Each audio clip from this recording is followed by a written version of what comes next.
Graças e paz a todos, sejam bem-vindos a mais um estudo no canal Clamando no Deserto. Brasil Pensa. Nesse momento eu vou fazer uma reflexão, né, com alguns comentários. E dentro desses comentários vou, de repente, citar alguns trechos da Bíblia, né? Gostaria de começar com uma oração, que Deus nos abençoe. Querido, vem nos abençoar, dar a tua sabedoria, tudo seja feito para a tua honra e glória, não a nossa, em nome de Jesus. Amém. Então vamos pensar, vamos falar primeiramente na questão do inferno eterno. A ideia de inferno eterno, e aí nós temos que fazer primeiro nós temos que fazer uma distinção entre Antigo e Novo Testamento. Aquilo que é chamado Antigo e aquilo que é chamado de Novo Testamento. Não é? Nós vamos ter talvez ali em Daniel a questão da uns para a vida eterna, outros para vergonha e tormento, e vergonha eterna. Só que ali, se a gente for olhar, quando a gente vai ver outros trechos, nós vamos ver, por exemplo, porque o seu verme nunca morre, e eles serão uma vergonha e um tormento para quem vê, né? Para quem vier a ver. Então, a ideia ali não é que o ser humano está vivo sofrendo para sempre, não. É que a morte dele, a lembrança da morte dele, vai ser uma vergonha e um tormento para que a ideia era de que quem fosse ver ali, e nós não vamos ver o contexto no momento, mas a ideia de que quem passasse ali e visse, iria ver o resultado das ações que eles fizeram, o resultado foi a destruição. Essa é a ideia, né? Lá se a gente for pegar, por exemplo, ali em Daniel, né? Daniel capítulo 12,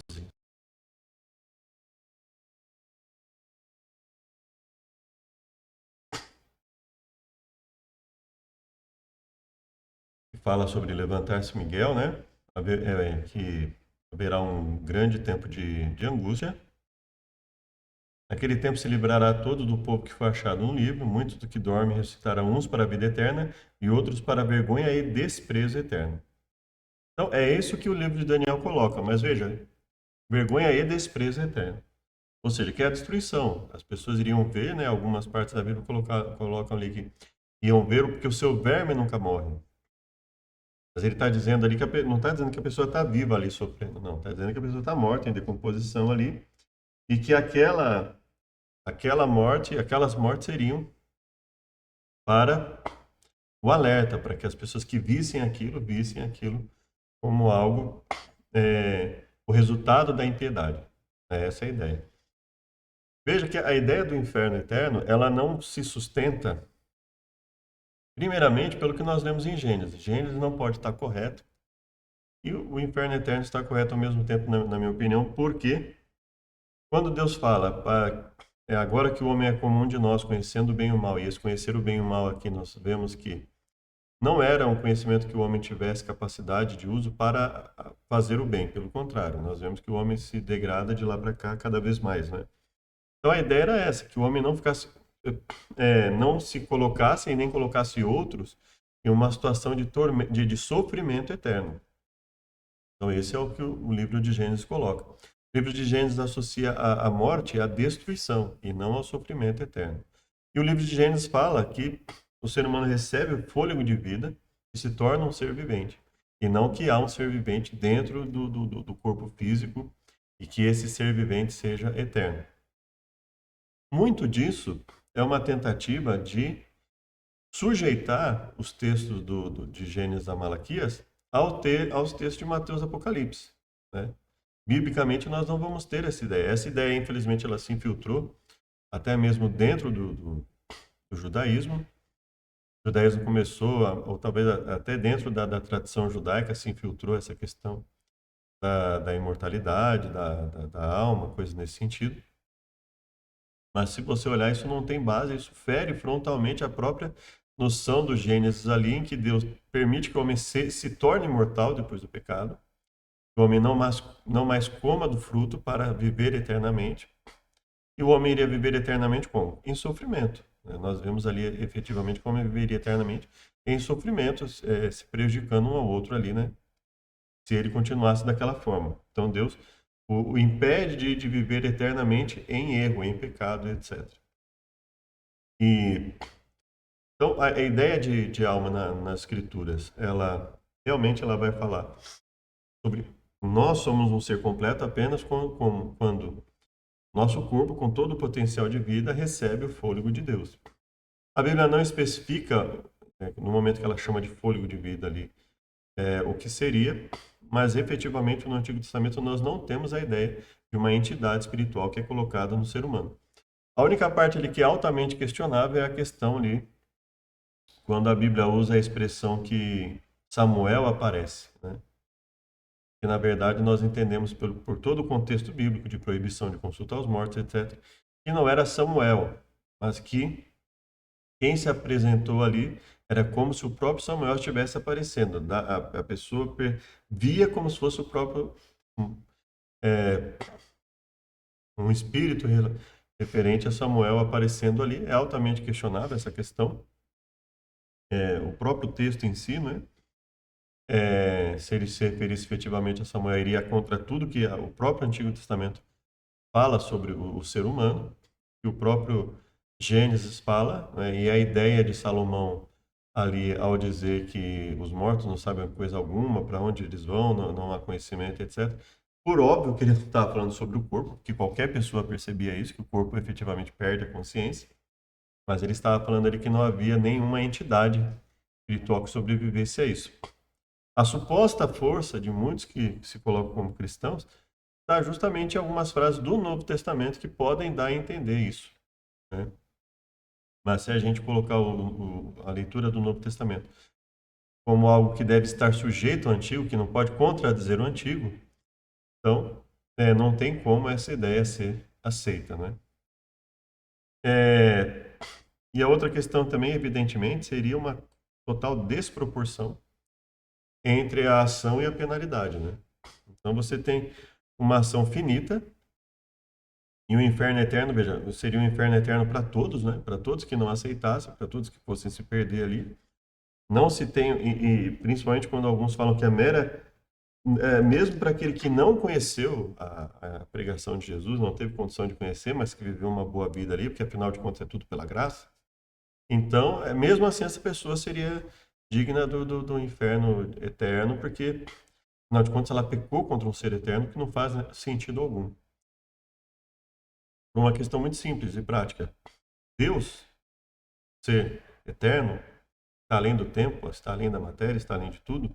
Nós não sabemos do que Deus é feito, nós não sabemos composição divina, não... Existe muita especulação a respeito disso que muitas vezes até prejudica a ideia.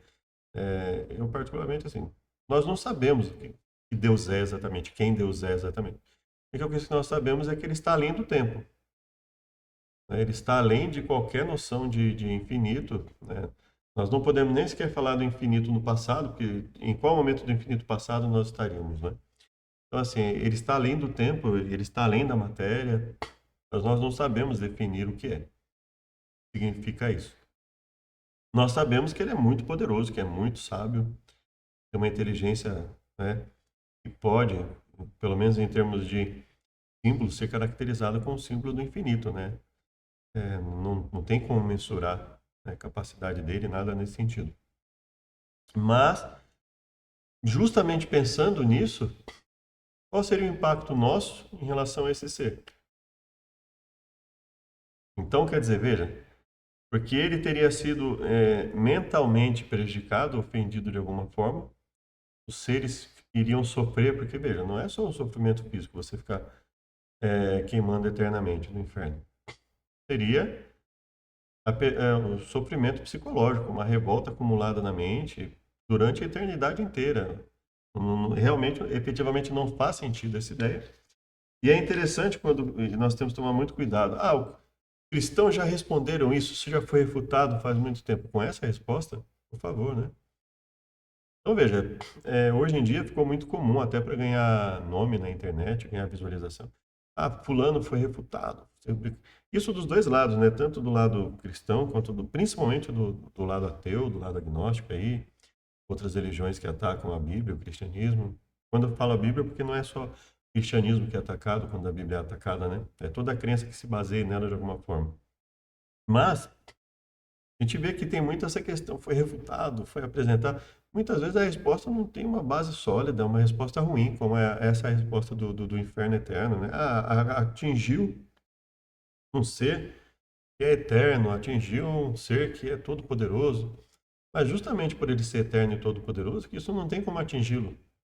Pode atingi-lo mentalmente falando, né, usando um recurso aqui, em termos de consciência de Deus, mas ele tem todo o poder, ele tem toda a inteligência, ele tem toda a condição de minar isso na mente dele, né, de evitar que isso prejudique. E, obviamente, esse prejuízo, ele não, ele é totalmente desproporcional, mesmo que eu considere que isso não saia nunca mais da mente de Deus.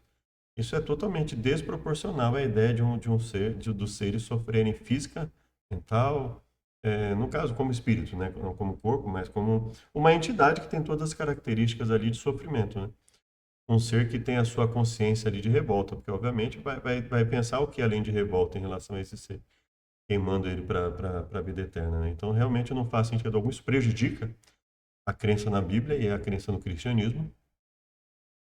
Ah, A questão, existem livros que são chamados apócrifos, né, que não basta apenas a gente dizer que não estavam na lista dos livros oficiais da Bíblia. A gente precisaria estudar e comentar sobre eles, ver um por um o que eles falam, né, por que efetivamente, quais seriam os motivos objetivos de não só eles não estarem no cânon bíblico, mas de muitas vezes não poderem ser usados na sua totalidade como um livro adequado para ensino, para doutrina, nada nesse sentido. Ah, a questão de ponto de salvação, né? Esse é algo que eu tenho muita preocupação com essa ideia quando as pessoas começam. Isso é ponto de salvação, isso não é ponto de salvação. Eu acho muito difícil essa definição para tudo que existe na Bíblia. Muitas vezes isso aí é usado simplesmente para se descartar algo. Então, assim, isso aqui não tem por que eu ter uma noção exata disso aqui, porque isso aqui não é ponto de salvação. E muitas vezes isso é usado para tudo e toda e qualquer coisa que a pessoa queira. Então, ela criou uma ilusão na cabeça dela. Eu sou salvo pela graça sem obras. Então, basta eu falar que Jesus é o Senhor e vai me salvar e está tudo bem. Então, todo o restante que tiver na Bíblia não é ponto de salvação. Tendo isso em mente. Quer dizer, eu não preciso ter um comportamento, não preciso ter mudança alguma, não preciso ter um pensamento correto sobre os aspectos políticos. Quando eu falo em política, seria a influência da política na vida das pessoas. Não tem como a pessoa fugir disso, não é? Pessoas que não têm o pensamento voltado para a população e que estejam ocupando espaço no executivo e no legislativo, obviamente elas vão prejudicar o país. E não só isso, mas pessoas que estejam no judiciário e também que não tenham como prioridade o benefício da população como um todo, também vão prejudicar um país, uma sociedade como um todo. Então, não tem como a pessoa achar que isso não é importante. O importante é eu ficar lá falando sobre trivialidades, detalhes técnicos de alguns pontos da Bíblia, mas isso aí não seria interessante. Isso é um problema que nós vemos também, né? Muitas vezes a pessoa acha, isso aí não tem jeito mesmo. Mas a gente tem que pensar que toda a forma a forma como a gente encara o ensino bíblico, ela vai interferir na forma como nós imaginamos tudo isso. O aspecto político, o aspecto social, o aspecto de convivência com as pessoas, as nossas decisões no dia a dia, né? Então, por exemplo, uma pessoa que acredite fielmente no tempo profundo e na ideia evolutiva, ela vai falar que o problema da humanidade, como ocorreu aí na internet, um médico dizendo, e não, ele não é o único, né, dizendo assim, o ser humano ele começou caçando. Nos milhões de anos que ele existe, ele começou caçando. Depois que veio a agricultura, e por causa da agricultura, o ser humano foi prejudicado. O quanto disso é verificável? O quanto disso é demonstrável? Entendo que nada, basicamente. Tem como a pessoa... aliás, o próprio critério de medição de tempo do passado, etc., é altamente questionável. Mas, veja que, se eu vou para a Bíblia, por exemplo, eu vou olhar lá Deus dizendo que os seres comiam alimento de origem vegetal. E isso dava toda a nutrição necessária para o corpo. Então, olha quanto o corpo se Então, o que a Bíblia está dizendo, quando a gente lê a Bíblia, a gente olha para a situação atual, seria, considerando-se que a carne seja realmente algo que dê uma saúde maior para o ser humano hoje, olha o quanto o corpo do ser humano e dos animais se desgastou, se degradou, a ponto do alimento vegetal hoje, principalmente com falha em nutrientes, etc., a ponto do ser humano e dos outros seres precisarem de um mal necessário, que seria a carne. Um mal, porque basta a gente olhar aí, né? Se você olhar, comparar populações que se alimentam prioritariamente de vegetais e que têm uma boa saúde, prática de exercício, etc., né? Facilidade que elas têm de viver e o quanto uma saúde, uma dieta, principalmente exclusivamente carnívora, o quanto ela é cara e o quanto ela é altamente questionável, mas veja como a ideia jogada na mente das pessoas, né? Como isso tem influência. Por exemplo, quando você vai assistir um filme, uma série, eles falam assim, não, a matemática ela considera que não existe impossibilidade. Olha para o surgimento do universo. Era altamente improvável, mas nós estamos aqui. Então veja que ideias sem o mínimo de demonstração, objetiva, experimental e etc., e até mesmo racional, elas são vendidas e no momento que elas são aceitas, elas vão interferir em muitos outros pensamentos. Então veja, é muito difícil falar em a ideia que é ponto de salvação e que não é ponto de salvação na Bíblia, principalmente no aspecto comportamental. Então é necessário sim que nós olhemos com mais cautela para a interpretação bíblica. Agora, como eu vejo a questão da ignorância? Eu vejo que, principalmente quando a gente considera que Adão e Eva tiveram informação suficiente para agir e não agiram. Caim e Abel tiveram informação suficiente para agir, e Abel agiu e Caim não agiu. Isso vai se repetindo na Bíblia, que o próprio Deus, ele pede para Noé ali, durante 120 anos, enquanto ele preparava a arca, Noé e sua família eram exemplos vivos, né, de um comportamento totalmente diferente, voltado para Deus. Então, veja, geralmente nós estamos falando de pessoas que têm a oportunidade de conhecer e não conhecem. A própria pregação de Deus usando Jonas ali, e no final ele fala, como é que eu ia simplesmente chegar e destruir um povo que não conhece, não discerne a mão direita da esquerda? Veja, nós estamos falando da destruição física, nós não estamos falando da destruição eterna ali. Então, veja, não faz sentido algum pensar que uma pessoa que ela não tenha, ela não seja, ali com ela, não seja uma ignorância proposital. Não é porque ela não conhece, porque ela simplesmente resolveu viver do jeito que ela quer e ela simplesmente não teve interesse algum em aprender nada que fosse a elevar o termo de comportamento. Então significa o quê? Que uma pessoa que não conheça efetivamente o Evangelho, que não conheça a Bíblia, mas que ela viva dentro do que ela conhece, de acordo com a vontade de Deus, que ela vai salvar. Ah, mas é salvação pelas obras. Olha, biblicamente, não existe fé sem obras, tá? Essa ideia de fé sem obras, de graça sem obras, seja como causa, seja como consequência da salvação, isso não existe na Bíblia. O Antigo Testamento, aliás, o próprio Tiago foi muito feliz quando ele colocou, né? Não tem como falar em fé sem obra porque não existe. Fé sem obras, ela é morta em si mesma, ela é mentirosa, ela é falsa. Então veja que uma pessoa que dentro daquilo que ela acredita ser o correto, ela busca agir dentro daquilo ali, ela é sincera, é óbvio que Deus vai salvar essa pessoa, né? Desde que ela tenha agido de acordo com o que ela tem ali. Ou seja, é consequente, a fé que ela exerceu em algo, agiu de modo que ela tenha boas atitudes dentro daquela limitação que ela teve, né? Então, veja, muita coisa no cristianismo, o inferno eterno, a ideia de que, se não conheceu Jesus, não importa quão boa a pessoa fosse, porque aí seria salvação pelas obras. Veja quantos absurdos que as pessoas desenvolvem. E veja, se você olhar no Antigo Testamento, não tem nada disso. Então, não deveria haver essa interpretação no Novo Testamento. E se essa interpretação for correta, então o Novo Testamento, naquilo que está ensinando isso, está errado. Não tem como fugir. Ou o Novo Testamento está errado nessas afirmações, ou a interpretação que muitos cristãos fazem dele está errada. Não tem como fugir disso. E o Antigo Testamento não ensina isso. O Antigo Testamento mostra ali Deus muitas vezes falando da importância das pessoas conhecerem o que ele está dizendo e que em um padrão em que Deus permite que as pessoas conheçam antes de exercer juízo sobre elas.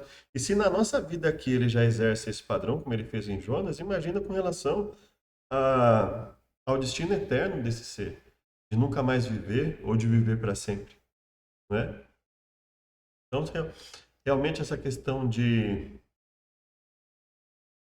ponto de salvação e não é ponto de salvação é muito difícil a gente lidar com a Bíblia disso. Isso é um prato cheio para as pessoas recusarem aquilo que elas não quiserem aceitar e ponto final. Isso não é ponto de salvação.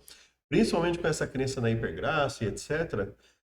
Isso se tornou um grande cavalo de Troia dentro das igrejas, né? Então, quer dizer, cada absurdo que é propagado, e aí a pessoa fala, ah, não, porque a sabedoria de Deus é loucura. No Antigo Testamento não é loucura, não tem loucura no Antigo Testamento. Nós temos elementos ali que nós não podemos explicar o porquê Deus permitiu, mas ele mostra para nós lá, olha, os ignorantes eu dou a chance de aprender primeiro, eu dou a chance disso e daquilo, né? Não existe esse conceito de que a pessoa vai se perder eternamente porque ela não, mesmo ela não tendo oportunidade. O Antigo Testamento ele tem muito essa questão de a pessoa ser punida ou beneficiada de acordo com o que ela age diante do que ela conhece, a forma que ela age diante do que ela conhece. Então a ideia cristã que a graça suplanta a obediência, que o comportamento, né, Deus não pode salvar uma pessoa baseado no comportamento que ela tem diante daquilo que ela acredita, da limitação que ela tem na sua crença, né? E é basicamente o que o cristão faz. O cristão ele age de acordo com aquilo que ele acredita. Ele acredita que Deus pode transformar. O cristão que acredita que Deus pode transformar a vida dele, ele vai viver segundo esse padrão. E vai ter como consequência uma mudança de vida, uma obediência a Deus. E essa pessoa que não conheceu Jesus, que não conheceu a Bíblia, mas que dentro daquilo que ela acredita, ela buscou ter uma mudança de vida, um comportamento que ali Deus olhe pela sua limitação de conhecimento adequado, biblicamente isso não tem. E quando eu falo biblicamente é o quê? É tendo em mente que o Antigo Testamento, que é erroneamente chamado de Antigo Testamento, ele tem que ter autoridade para de ensino. O grande problema é que o cristianismo, muitos cristãos simplesmente minaram, e eles falam isso abertamente, alguns deles que não usam o Antigo Testamento, os livros de Gênesis a Malaquias está lá como fonte de doutrina, eles falam isso abertamente. E ainda taxam os outros de hereges porque não acreditam do jeito que eles acreditam, né? Esse para mim, é o pior de tudo, né? Então, o que eu acredito é muito difícil estabelecer o que é, porque não é ponto de salvação na Bíblia. A questão é que Deus sabe o desempenho de cada um, a vontade de cada um em fazer a vontade dele. A limitação de cada um. Desde que nós estejamos buscando com sinceridade, e sinceridade que eu digo é de uma forma constante, não chegando a um ponto que nós achamos que sabemos e que não precisamos aprender mais nada, nós estejamos sempre dispostos a aprender e etc., né? Que ele veja que há sinceridade naquela pessoa, principalmente aquela que não conhece ou que conhece de uma forma deturpada, mas que é sincera e aí só ele pode saber, né? Mas, obviamente, isso não pode ser uma justificativa para a pessoa que, tendo condição de aprender, simplesmente rejeite, porque ela colocou na cabeça dela que Deus salva pela graça e que ela não precisa fazer mais nada.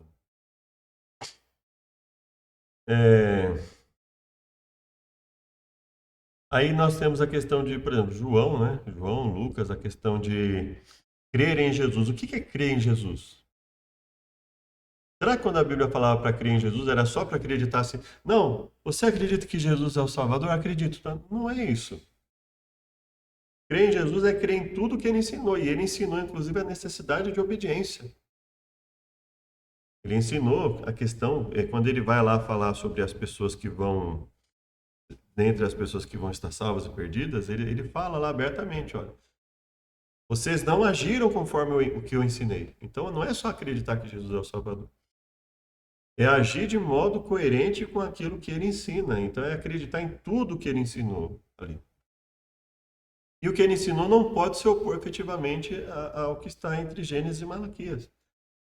Se há uma contradição efetiva, se houver uma contradição efetiva ali, uma oposição efetiva ao ensino de Gênesis a Malaquias, Então a questão é muito mais grave. Então ele não poderia ter sido sequer o Messias.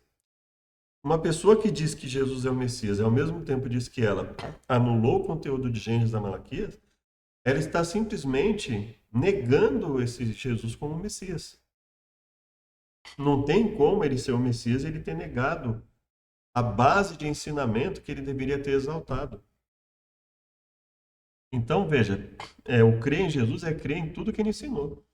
E pelo menos se você olhar os evangelhos, Mateus, Marcos, Lucas e João ali, você vai ver que ele não se opunha aos ensinos de Gênesis a Malaquias. Pelo contrário, muitas das explicações dele, muitas das interpretações dele, tornava ainda mais rígido o conceito de obediência ali, quando ele fala, por exemplo, da questão do adultério, e ele limita ali a coisa indecente, poderia fazer o homem se separar e casar de novo.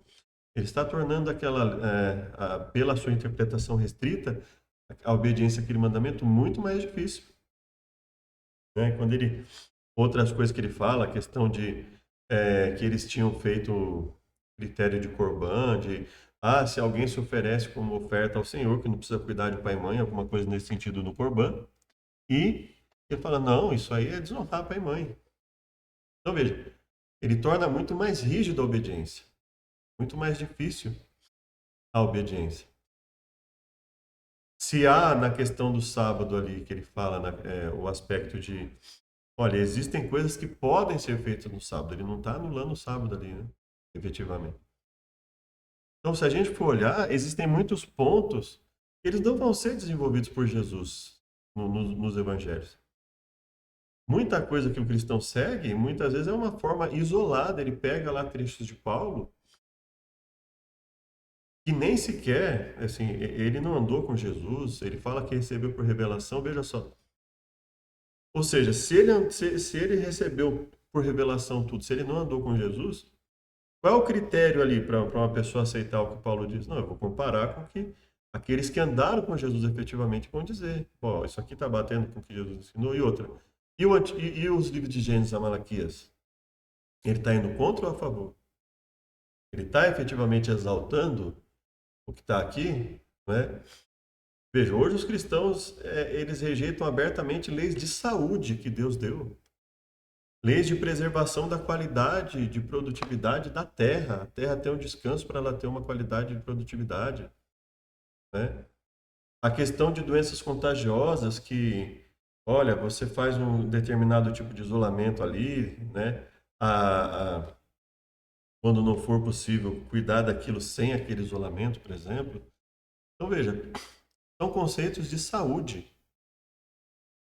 E muitas vezes o cristão nem faz ideia que tem, porque ele simplesmente não considera o Antigo Testamento como um conjunto de livros, o Taná ali, os livros de Gênesis e Malaquias, como dignos de doutrina, de ensinamento para eles. Né? Então, é muito complicado isso, né? Ah, a aceitação do ladrão na cruz, né?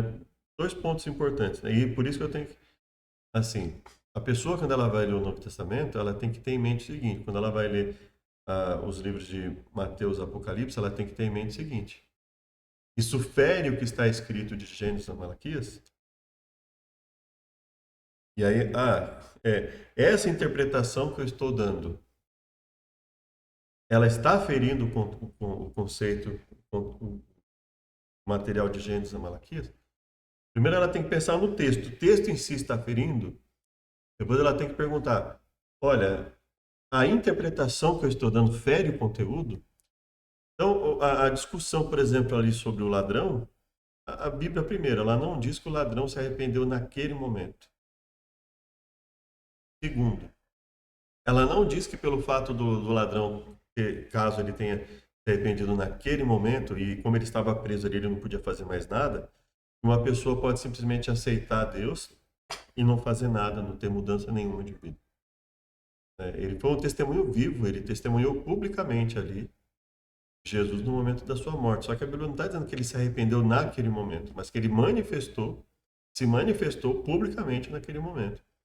No momento que ele estava ali, ele já ia morrer, e muitos haviam até se dispersado, né? E ele estava reconhecendo publicamente ali. Ali não tem nada a respeito de que Então, porque hoje é o que muita gente está fazendo, né? Infelizmente, a crença na Bíblia está se tornando tão deturpada que as pessoas elas vivem num total desleixo no que diz respeito a comportamento, que elas acham que são salvas pela graça. Então, elas vivem num total desleixo em relação ao comportamento. Muitas vezes agem pior do que as pessoas que não acreditam. E, não, eu sou salvo pela graça. E aí usa esse tipo de argumentação muitas vezes para se colocar, né? E veja, se ali o ensinamento fosse que uma pessoa não precisa obedecer a Deus, estaria em confronto direto com o que o próprio Deus fala ali, por exemplo, em Ezequiel.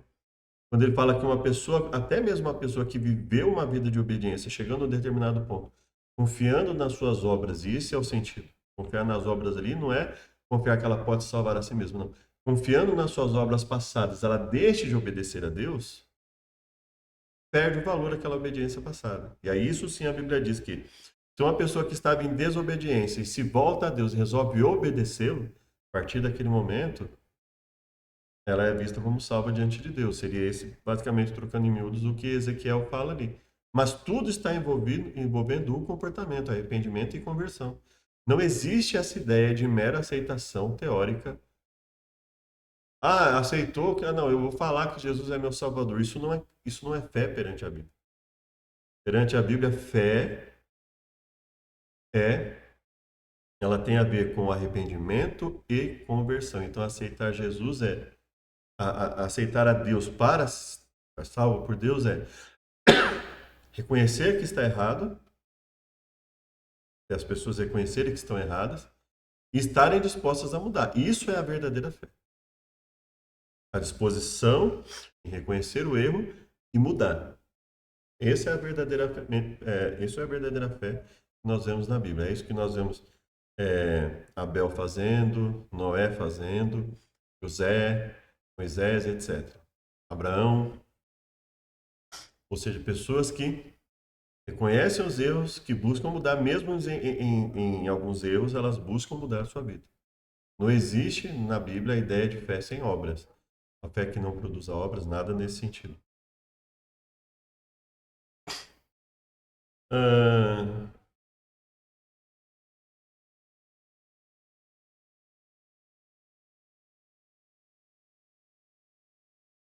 e aí tem um outro ponto, né? O comprar a salvação, né? É, no chamado Antigo Testamento não há essa preocupação em determinar se a obra era a causa ou consequência da salvação. Simplesmente para assim, olha, não tem como desvincular a fé, o emuná, das obras, não tem como desvincular. Então, essa discussão no contexto ali de Gênesis a Malaquias, ela era infrutífera, porque assim, não tem como uma pessoa dizer que ama a Deus, que aceita a Deus, que tem fé, e não obedecer. Uma pessoa poderia obedecer sem ter fé? Até poderia, mas o grande problema que existe historicamente no ser humano não são pessoas que querem obedecer muito a Deus. Ela quer obedecer tanto a Deus que. Não é isso que acontece. O grande problema que nós vemos muitas vezes são pessoas que ocupam posições de poder e usam a religião para, ou a religião bíblica, ou a religião ateísta, a religião Estado, etc. E o Estado muitas vezes ele se comporta como um totalitarista religioso, né? Então, é, isso é manipulação, é controle. É diferente do que nós vemos no conceito bíblico de obediência, né? Então, não existe isso de... essa ideia ela, que é levantada por Paulo, fé com obras ou sem obras, ela simplesmente não existe de Gênesis a Malaquias. E Jesus também não desenvolve essa ideia de fé sem obras ou fé com obras. Jesus também não desenvolve isso nos evangelhos. Pedro não desenvolve isso. João não desenvolve. Isso vai ser desenvolvido por Paulo. Né? Agora, por que eles não desenvolvem? Simplesmente porque para eles não tem como desvincular. Paulo é que vai tentar desenvolver uma teologia em relação a isso. Fala, olha, a obediência ela vem como consequência da fé. Mas no momento que nós aceitamos a Deus, a própria disposição em obedecê-lo, em se arrepender, se converter, já é aceita por Deus para a salvação. E aí a obediência vem como consequência disso, mas ela é necessária, ela não é desnecessária, né? Mesmo o próprio Paulo, ele reconhece que a obediência não é desnecessária, não é uma mera liberalidade. É se eu falar que eu aceito a Deus, tanto faz o que eu vou fazer na minha vida, não existe isso. Não existe, até onde eu vejo, não existe esse conceito paulino. Existem outras dificuldades nos livros deles. Isso não tem como fugir. Existem muitas dificuldades na leitura dos livros de Paulo. Agora, com relação, mesmo ele que fala lá, pela graça, mediante a fé, isso não vem de vós, é dom de Deus, nem de obras, para que ninguém se glorie. Ele não usa isso para falar que basta falar que Jesus é o Salvador e está tudo bem. Não, mesmo ele fala que isso não existe. Mesmo ele fala que, lá em Romanos 1, que as pessoas que fazem o mal, elas são dignas de morte. E a morte que ele está se referindo ali é a morte eterna. No sentido assim, elas não são dignas da salvação. E não somente fazem, mas ensinam outros a fazê-la. Isso é o que muitos cristãos estão fazendo. E são infiltrados muitas vezes nas igrejas, uns porque realmente querem usar, querem dizer que são cristãos e continuar fazendo o que querem, mas muitos são infiltrados nas igrejas, as pessoas têm que perceber isso. Tem muita gente que está se infiltrando nas igrejas para pregar libertinagem, para destruir o cristianismo de dentro para fora. De dentro para fora. Hum. Bom, um ateu com vida moral exemplar. Eu sinceramente não acredito, tá? Ah, um ateu com uma vida exemplar. Não, não acredito. Eu acredito que se a gente comparar um ateu com muitos que se dizem crentes em alguma religião, pode haver um diferencial ali. Agora, porque ele tem uma vida exemplar, não. Muitas vezes porque a gente tem uma noção tão deturpada, tão diminuída do que é obedecer a Deus, que muitas vezes, diante desse tipo de pessoa, essa pessoa pode ter uma vida exemplar. Mas eu acho muito difícil, até porque pela ideia que o ateísmo traz nas pessoas, como regra, tá? Excepcionalmente pode haver, sim. Excepcionalmente pode haver um ateu alguns ateus com vida exemplar, mas via de regra eu acredito que não. É, podem ter pessoas que o que nós temos, por exemplo, como no Brasil e em outros países, que apesar de serem favoráveis ao ateísmo, elas cresceram numa base legal, numa base de comportamental, de costumes dos povos, que é baseada em alguma crença religiosa, sólida no sentido comportamental. E aí eles acham interessante e importante manter esse critério comportamental. Mas se você olhar como regra, em termos de comportamento, de palavreado, de comportamento no dia a dia, em termos de querer determinar, impor uma linha de pensamento e proibir as pessoas de falarem o que acreditam, é só você olhar.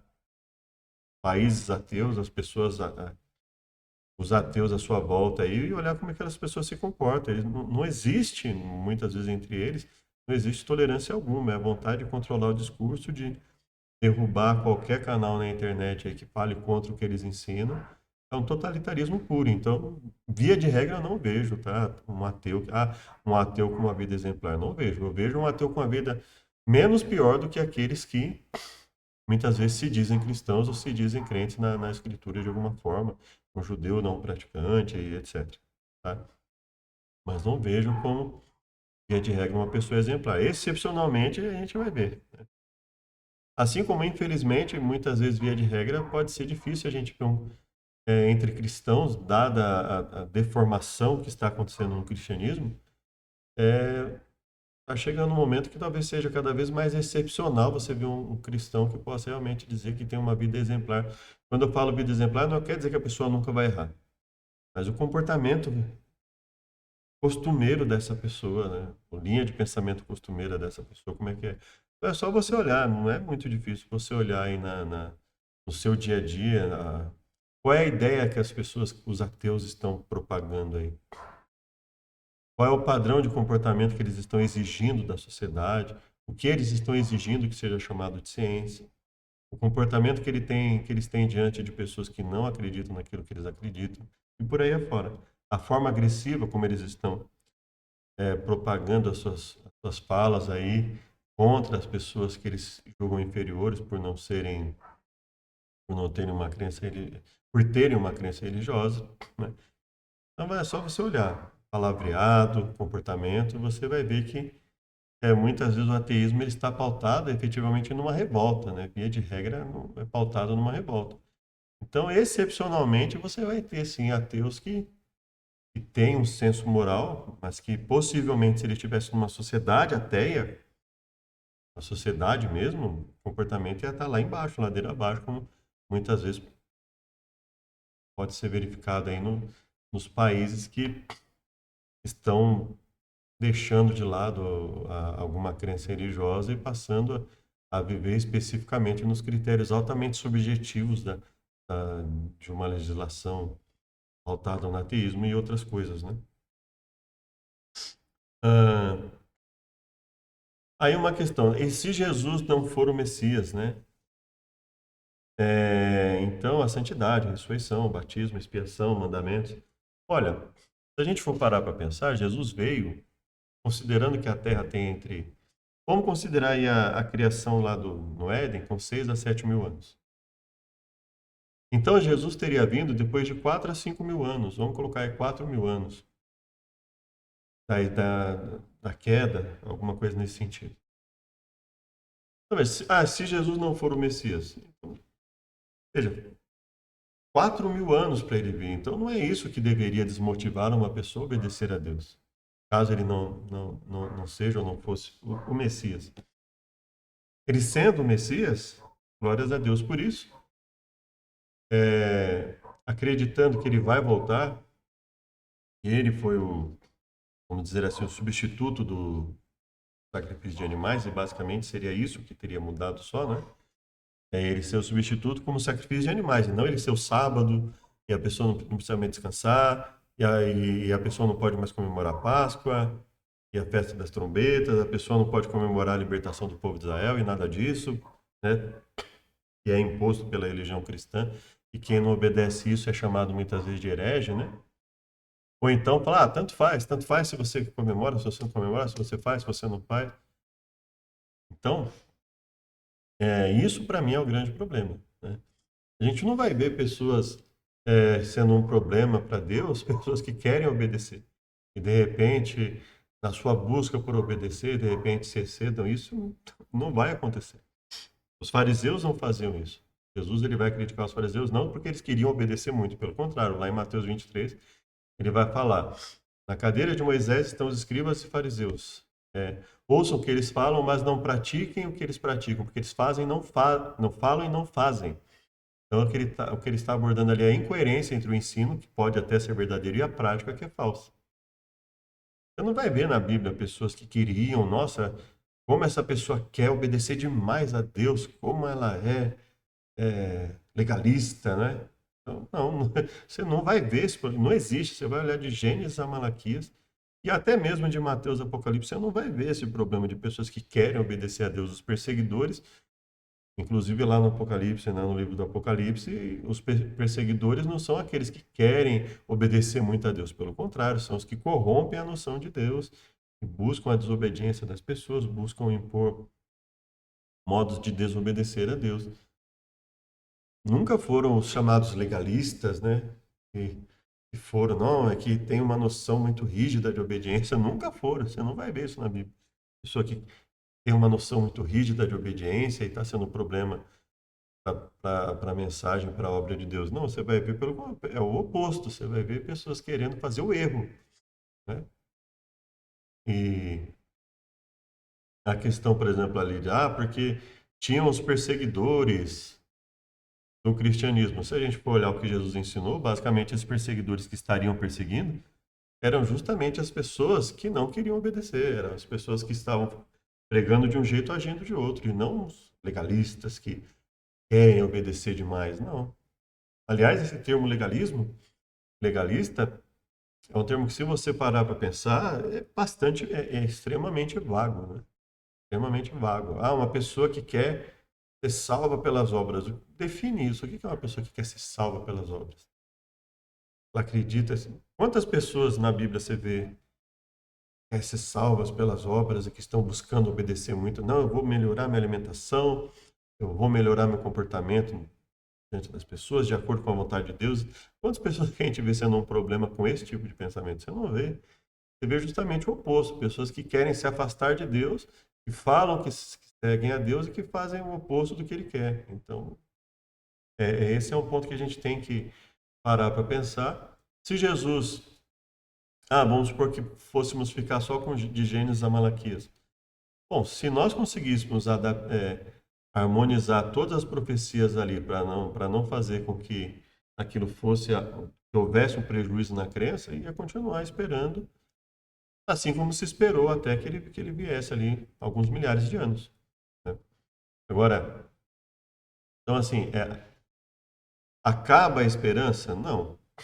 A única coisa é que a esperança é transportada para um futuro, para uma outra sequência de eventos. Agora, aceitando Jesus como o Messias, então nós entendemos que houve um ensino de um Messias, do Messias específico, além de outros Messias, outros ungidos que Deus ungiu para de alguma forma usar para auxiliar o seu povo, o povo dele. Houve outros ungidos, outros Messias, mas ele seria o maior, Jesus seria o maior.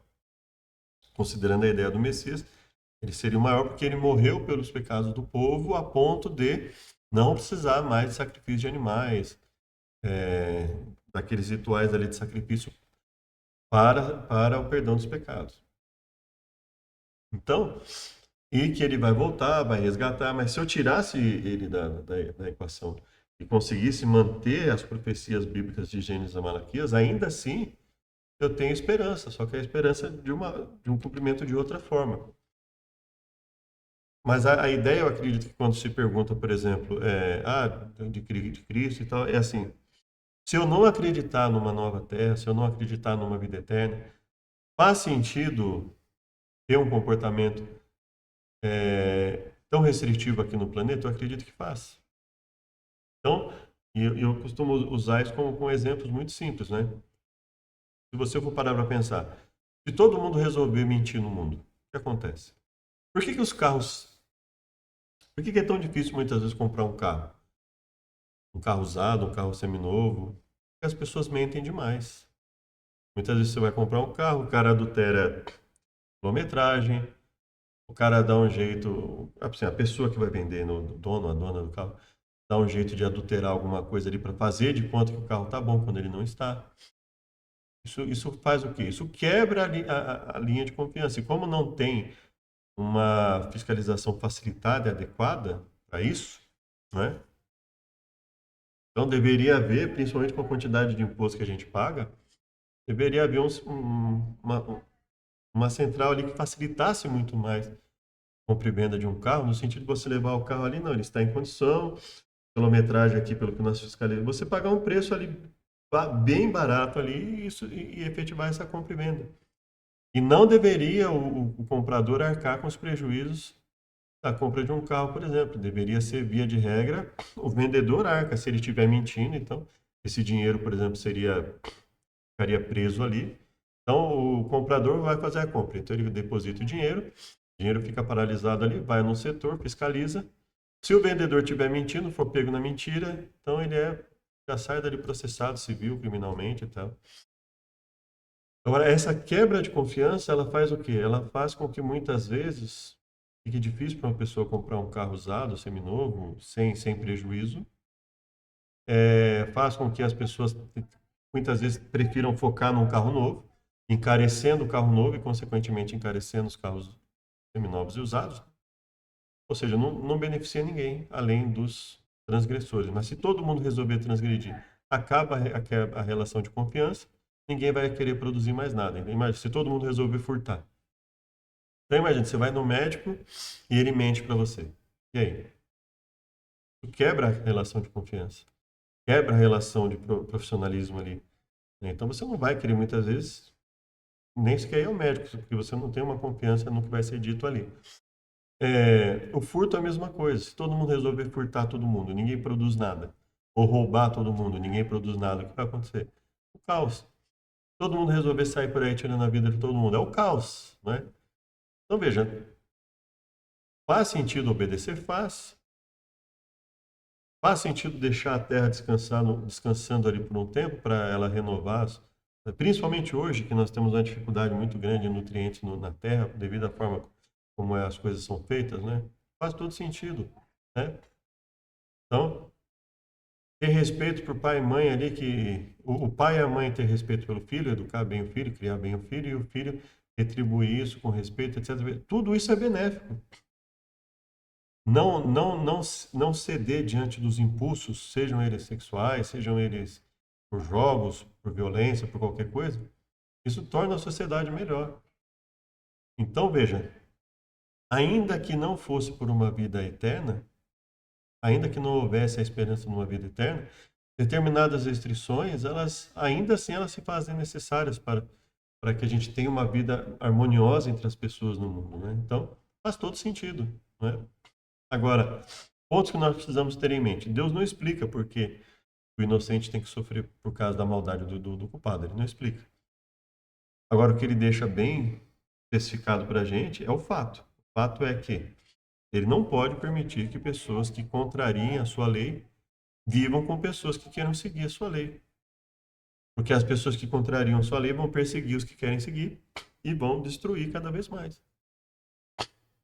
Por quê? Porque o contrariar aquilo que Deus fala nas Escrituras, por exemplo, ela tem a ver com seguir aos impulsos mais baixos possível, tornar tão impreciso o conceito de certo e errado a ponto de dizer que é correto você ensinar determinadas coisas para crianças de 0 a 5 anos, com relação à própria sexualidade, a questão, até a própria questão de consentimento e outras coisas, né? Então, veja, isso é altamente prejudicial, isso é altamente danoso para a sociedade. Então, mesmo que você tire a ideia de recompensa de vida eterna, é óbvio, se eu posso fazer tudo isso, ter uma sociedade melhor agora, ou sofrer para defender uma sociedade melhor, e ainda ter uma vida eterna, podendo viver de uma forma harmônica, como é proposto ali, poxa, é um excelente impulso para a esperança, né? Então, mas muitas pessoas que querem fazer uma moeda de troca com Deus, mas o próprio Deus muitas vezes ele fala, ó, vinde, me experimentem, vão lá. É isso que eu estou oferecendo para vocês, é a vida eterna. Então, se uma pessoa começa a obedecer a Deus porque ela quer a vida eterna, que ótimo. Se ela está obedecendo porque ela quer a vida eterna, significa que se ela realmente quiser obedecer o que está ali, significa que gradativamente a mente dela vai mudar, as atitudes dela vão ser diferentes, ela vai aprender a se controlar. E com esse aprendizado, ela vai cada vez mais, essa pessoa vai cada vez mais conseguir refletir melhor sobre as atitudes e ver a importância daquilo até mesmo sem a vida eterna, né? Então, espero que tenha ajudado essa reflexão, que Deus nos abençoe e até o próximo estudo.